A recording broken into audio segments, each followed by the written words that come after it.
autour de la bio-inspiration et notamment le lien entre la bio-inspiration, le vivant et l'entreprise. C'est un plaisir énorme pour moi d'inviter Éric Delavallée, qui est sociologue, auteur et consultant.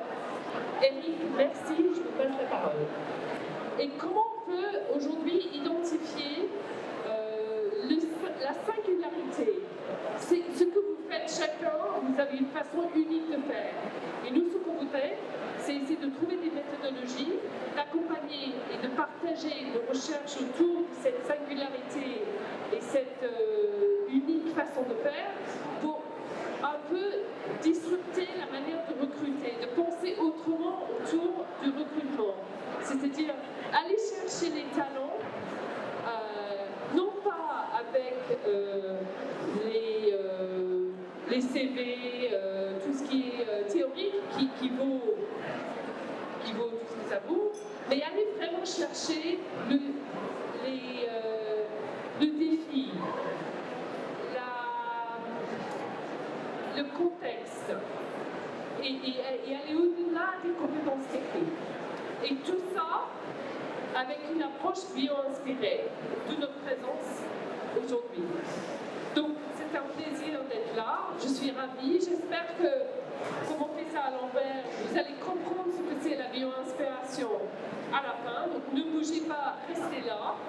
Et je vais passer la parole à Chloé, qui ensuite passera la parole à Alexis Keyes, qui est là avec nous. Voilà. Est-ce que Jeanne Beigneus, vous raconter dans l'extrait que je vais vous raconter du coup, en fait, c'est un TEDx où elle parle de son voisin qui, elle raconte qu'il passe son temps allongé dans l'herbe à regarder les nuages qui passent, et qui un jour vient frapper à sa porte et lui dit mais qu'est-ce que c'est cette maison magnifique que tu as construite pour les guêpes dans ton jardin? Et elle lui explique, mais en fait, c'est pas moi qui l'ai fait, c'est un nid de guêpe.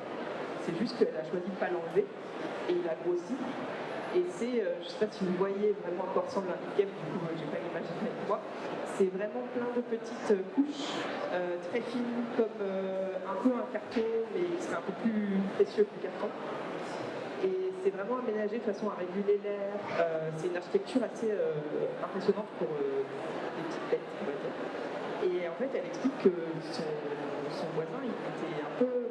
Enfin, il est comme... Souvent, on a cette pensée, c'est que ce qui est compliqué et ce qui est bien fait, on se dit c'est forcément humain, c'est forcément nous qui l'avons fait, alors que dans la nature et dans le vivant, il y a des talents, il y a beaucoup de talents. Quand on a construit cet atelier, on s'est dit, Talent for the Planet, finalement, nous, on est sur la bio-inspiration, donc il y a plein de talents sur cette planète. Et c'est ce qu'on voulait apporter aujourd'hui. Je voulais moi vous parler de deux exemples qui vont un peu plus vers des individus qui ont développé des talents. C'est-à-dire que là, l'exemple des guêpes, c'est l'espèce. Il y a beaucoup d'espèces qui ont leur talent propre, mais il y a aussi des choses plus rares. C'est au sein des espèces un individu qui a développé une technique particulière. Et qui donc a fait preuve d'innovation et de pédagogie pour le transmettre à sa famille, parce qu'en général c'est des animaux sociaux. Et on a deux exemples, il y a celui du loup, c'est Baptiste Morisot, qui est un philosophe et un pisteur spécialiste des loups, qui le raconte dans un de ses livres. Avec son équipe, il s'est retrouvé à pister le loup dans les Alpes, et il a suivi des traces en fait d'un grand loup et d'un louveteau qui suivaient une rivière, et il trouvait des restes d'écrevisses sur le bord de l'eau. Et en retraçant un peu le chemin, il s'est rendu compte qu'ils étaient en train de faire de la pêche à l'écrevisse, ce qui s'était jamais vu. Et en plus, l'adulte était en train de transmettre à l'enfant la méthode pour pêcher l'écrevisse. Et chez les orques, on a un exemple qui est assez similaire et qui est très connu dans le monde scientifique, c'est l'orque Maga, qui a développé une technique de chasse par échouage volontaire. Donc c'est assez impressionnant parce que c'est vraiment contre-intuitif. Elle va s'échouer sur les plages au risque de rester bloquée sur le sable. Mais elle compte sur une vague pour repartir et elle s'en sort. Et elle va attraper les bébés phoques en fait, qui sont encore trop jeunes pour se méfier et qui sont trop proches du bord de l'eau. Et quand elle transmet ça à ses descendants, parce que finalement un groupe de phoques c'est une famille, comme un groupe de loups est une famille aussi, elle le transmet à ceux qui ont l'affinité pour ça. Donc elle l'a transmis au sein de sa famille, mais si un bébé orque n'a pas l'affinité pour aller chasser, ce qui se passe, c'est qu'il lui trouve tout simplement une autre place dans la communauté. Et ça, je pense que c'est vraiment quelque chose qui est important dans le discours qu'on veut avoir aujourd'hui. C'est que quand on pense à ce loup et à cet orque, finalement, penser à nous, humains, comment on a, nous, un talent propre qui est différent selon chacun, et comment ce talent, on peut aller l'amener dans l'entreprise qui est finalement notre écosystème professionnel.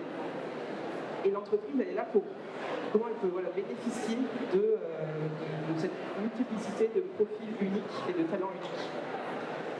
Et voilà, c'est l'idée qu'on veut apporter en faisant ce parallèle entre le vivant et l'entreprise et du collectif qu'on veut faire davantage le lien sur comment concrètement dans l'entreprise on peut amener du vivant pour penser l'entreprise. Qui est consultant en entrepreneuriat, en business développement et en technique de recherche d'emploi. Il est aussi enseignant et fondateur de AJC Maintenant. Bio-inspiré, Alexis regarde la nature, s'en inspire et limite et agit avec la nature. Il a une posture de conteur, donc il raconte l'histoire du vivant et s'y nourrit pour accompagner ses clients. Donc c'est ce qu'il va faire aujourd'hui avec nous. Il a créé les séminaires bio-inspirés pour les entreprises et l'émerveillement matinal pour les entrepreneurs. Donc ceux d'entre vous qui sont entrepreneurs, je vous invite à aller sur YouTube pour vous inspirer avec l'émerveillement matinal. Et c'est des événements finalement construits et basés sur des analogies entre le monde du vivant et le monde de l'entreprise. Et c'est un petit peu ce qu'on va faire maintenant. Et Alexis accompagne également des chercheurs d'emploi, donc pour ceux d'entre vous qui sont en recherche d'emploi, venez voir Alexis à la fin. Et en fait, la posture, c'est d'être chasseur d'opportunités, voilà, avec les techniques de chasseur de tête. C'est ça. Voilà. Bon, je vous passe la parole. Bonjour à toutes et à tous, vous m'entendez bien? Voilà. Effectivement, je m'appelle Alexis Gress. Je ne vais pas redire ce qui a été dit maintenant, mais effectivement, j'ai fondé AJC Maintenant il y a maintenant 6 ans et demi, en m'inspirant du vivant. En fait, en trouvant dans le vivant tout ce dont j'avais besoin pour proposer et pour accompagner le développement des personnes ou des organisations de manière durable. En fait, mon propos il est simple. Si on veut créer un monde durable qui nous respecte, qui respecte le vivant, pourquoi on commencerait pas par regarder ce qui se passe dans le vivant? Parce que le vivant respecte le vivant. Voilà. Les principes du vivant, ils sont simples et sains. Voilà, c'est mon credo.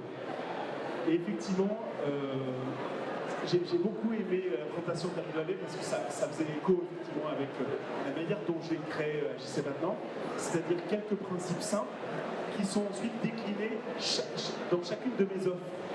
Et après, je travaille avec la saisonnalité.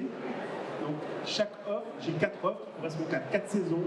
Et voilà, dans ma com, je travaille. C'est pas uniquement du marketing, c'est-à-dire que je suis nourri aussi par les saisons, par la nature, par le vivant. Et effectivement, j'ai cofondé un événement qui s'appelle Émerveillement matinal. Et c'est un événement, tout simplement, peut-être que la bio-inspiration, ça ne vous parle pas trop, s'inspirant de l'ambiance, des belles phrases, etc. Et concrètement, c'est faire le parallèle entre un besoin humain et de dire, est-ce qu'il n'y aurait pas un être vivant qui aurait déjà eu ce problème? Est-ce qu'on ne pourrait pas les regarder dans le vivant? Comment? Alors, je vais vous donner un exemple d'événement que j'ai monté. J'ai fait un événement sur le développement commercial et j'ai fait intervenir une des 10 oracologues françaises qui est venue nous parler des différentes techniques de chasse des araignées. Et on a pu faire le parallèle. Alors, les gens me prennent pour un fou quand je fais mes événements, mais à chaque fois, les gens sont, et je suis le premier à être impressionné, de voir les parallèles d'analogies qu'on peut faire en regardant dans le vivant. Voilà. Et donc, du coup, là, on a mis les abeilles Oui. et un groupe de travail. Qu'est-ce que ça vous inspire? Est-ce que vous pouvez nous parler un petit peu de cette... Alors, les abeilles, c'est classique, oui, mais bon. En fait, les abeilles, effectivement, pour l'entreprise, ont toujours été très inspirantes. D'ailleurs, pas pour l'entreprise, parfois pour les empires, pour les dictatures, enfin, voilà.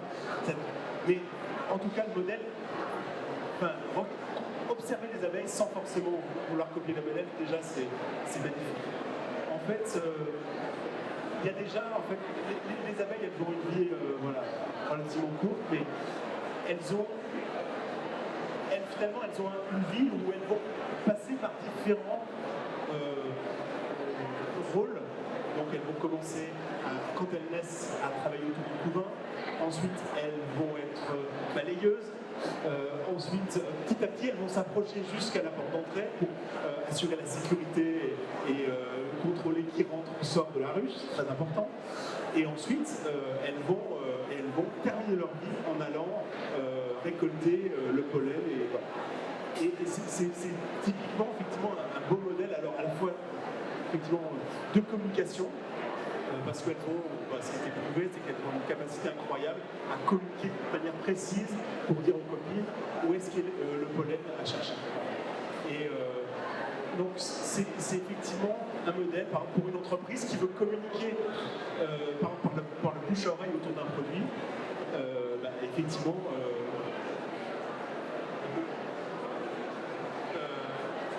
ça permet effectivement de s'inspirer pour mieux communiquer autour d'un produit, par exemple. Pour dire comment on va faciliter le bouche à oreille. Par exemple, les abeilles, dans leur communication, elles vont dire précisément, donc même ça nous inspire pour notre propre communication, dire, si tu veux trouver le bon spot avec du bon pollen, du bon sucre et tout ce qu'il faut, elles vont donner la direction par rapport au soleil. Elles vont donner la distance, en dandinant du derrière, elles vont donner la distance précise. Et en plus, elles vont faire un petit bisou. Donc ça c'est spécial, mais pour donner à goûter le pollen qu'il faut retrouver. Donc c'est une communication hyper précise. Si vous voulez donner envie de découvrir un produit, vous donnez effectivement la bonne adresse, la distance, et en plus vous faites goûter ce qu'il faut aller chercher. Et ça motive. Voilà, c'est un exemple. Et effectivement, moi, quand je regarde une ruche d'abeilles, je vois quand même cette organisation en cellules, un peu comme ce que nous a expliqué Eric sur ces idées de pod, de squad.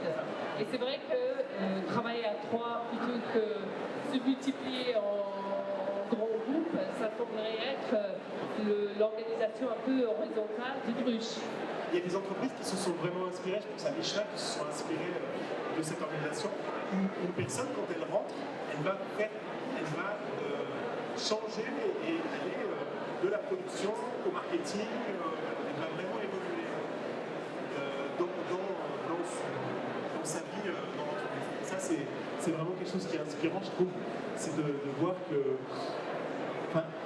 même par rapport à nos talents, c'est qu'on a aussi envie d'évoluer et pas forcément rester dans une fonction toute notre vie. Et voilà, c'est aussi inspirant. Si on passait au talent,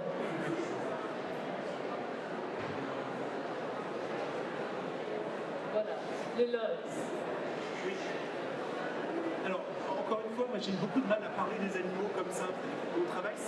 Mon travail, c'est effectivement, c'est vraiment aider les humains dans leurs problématiques. Donc, mes histoires, elles sont là pour aider les humains dans leurs problématiques. Par exemple, effectivement, le lynx ou le loup, par exemple, effectivement, je vais plutôt parler du loup, je pense. Voilà. Parce que, par exemple, vous êtes en recherche d'emploi. Vous voulez trouver un travail bien précis.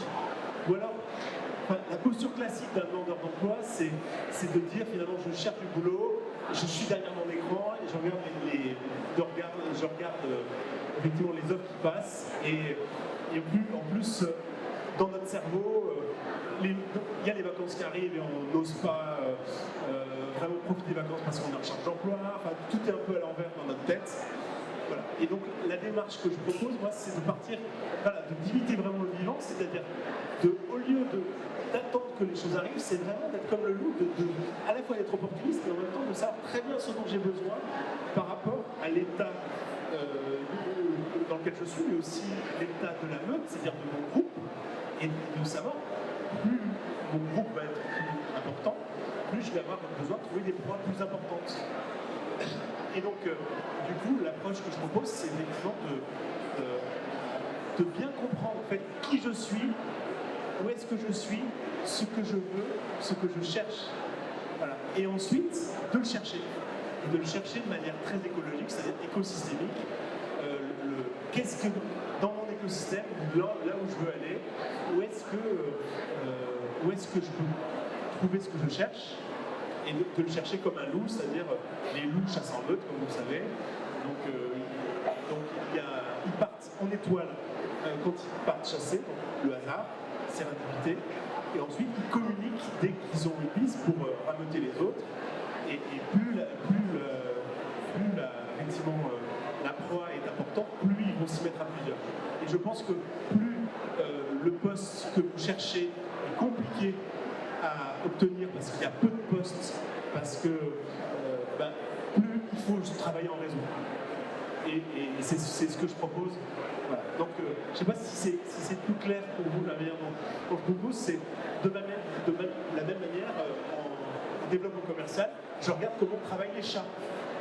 Un chat, je continue, un chat, en fait, il connaît très bien son territoire, il connaît très bien sa proie, il reste en embuscade, et en fait, il est fulgurant dans sa manière d'attraper sa proie. Là, je propose la même chose à mes clients en développement commercial, c'est-à-dire arrêtons de brasser de l'air.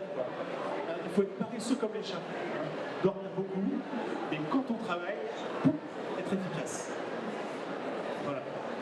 Et sur la question du talent et de l'apprentissage, quand on avait discuté, tu avais évoqué le lynx. Alors, c'est un peu un contre-exemple, mais que j'ai organisé un séminaire plus inspiré récemment pour un groupe de formateurs. Et le lynx est un animal qui, contrairement au loup, parce que le loup vraiment apprend à ses petits à chasser, il y a notamment capture des proies, ne les tue pas pour que les petits s'entraînent. Eh bien, le lynx, il n'apprend absolument rien à leurs petits. Et les petits se forment tout seuls. Donc c'était un peu un pied né au formateur pour dire que parfois la même manière de farmer, et c'est ma posture de formateur que j'ai dans la vie. Effectivement, j'ai organisé un événement qui s'appelait les blaireaux ou la méconnaissance de l'autre en entreprise. Donc c'est un parallèle entre effectivement la personne qu'on méconnaît en entreprise, mais le blaireau est effectivement un animal qui est assez méconnu et assez, d'ailleurs considéré comme un nuisible en France, alors qu'il est protégé dans le reste de l'Europe. C'est un animal qui est très intéressant parce que effectivement c'est un bâtisseur incroyable, il fait des galeries fantastiques, c'est un modèle pour les architectes parce que chaque pièce a une fonction, il fait une chambre à coucher très confortable, voilà. Et d'ailleurs il est tellement bon constructeur que les autres animaux piquent, notamment les loups, piquent ses constructions pour faire leur tanière notamment. Et ce qui est intéressant avec... alors je ne sais plus ce que je vais dire sur les blaireaux. La méconnaissance de l'autre, oui. Enfin les a priori sur les autres entreprises. En fait, si vous voulez, ça résume un peu toute ma posture par rapport aux vivants, mais par rapport aussi aux humains. C'est de ne pas partir avec des préjugés et des a priori, et c'est d'observer le vivant, dont nous faisons partie, et de considérer aussi que le vivant, il ne s'exprime pas. Si on voulait voir des talents, si vous voulez voir le talent d'un papillon, je ne suis pas sûr que la meilleure manière, c'est de le voir dans du formol et épingler un tableau à votre goût. La meilleure manière d'approcher le vivant, c'est de l'observer vivant. Et c'est ce que je vous propose de faire pour vous, pour vos collaborateurs et pour les animaux. Et je pense que c'est quelque chose qui est très important, c'est que nos qualités, je vous renvoie là-bas, nos qualités, nos capacités, elles s'expriment dans la vie, dans les situations. Et on le sait bien dans les organisations que parfois, un tel qu'on avait mal jugé, et tout d'un coup il y a une crise, et c'est la personne qui devient clé des ressources. Et c'est ça, si j'ai quelque chose à vous transmettre, c'est d'avoir cet œil bienveillant et patient les uns vis-à-vis des autres, parce que franchement, je vous promets qu'il y aura plein de surprises. Merci beaucoup Alexis. Et effectivement, à travers tout ce qu'on a entendu, j'espère que chacun de vous, vous avez déjà un peu une meilleure idée quand on vous dit bio-inspiration, vous arrivez à saisir ce qu'on veut dire, mais aussi l'idée que, en fait, on est un vivier de talents. Nous, chacun, la nature d'abord, mais aussi cette nature peut devenir une source d'inspiration pour chacun d'entre nous, pour innover, mais pour travailler différemment, pour regarder en entreprise comment on interagit avec les autres. Et je pense que chacun de nous, notre croyance, c'est que chacun de nous est un talent unique. Et en prenant soin et en regardant autour de nous, on pourra mieux comprendre les autres, mieux s'adapter à notre écosystème. Et nous, on regarde l'entreprise comme un écosystème et ainsi se nourrir de cet écosystème et aussi donner à cet écosystème.